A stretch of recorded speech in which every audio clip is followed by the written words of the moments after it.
ملخص مباراة وفاق سطيف وأولمبي شلف من الجولة السادسة.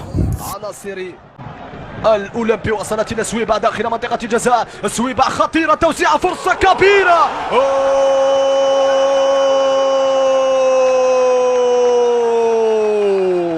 لايسو يفتتح مجال التسجيل.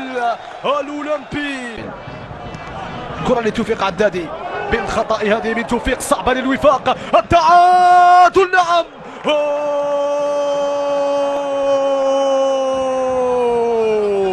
فعلا كانت كرة وفرصة للتعادل، كانت واضحة منذ بدايتها. لونتون تمنستر يحلق مرة أخرى بواسطة والد زموم بخطأ فادح فادح فادح.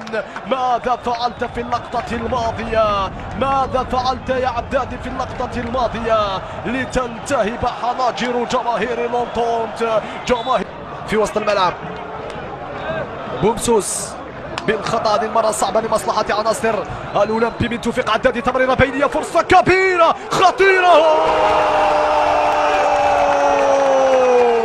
فعلها الخطير، فعلها المثير، فعلها من قلنا بأنه سيكون واحدا من الأسماء التي ستكون اكتشاف الموسم.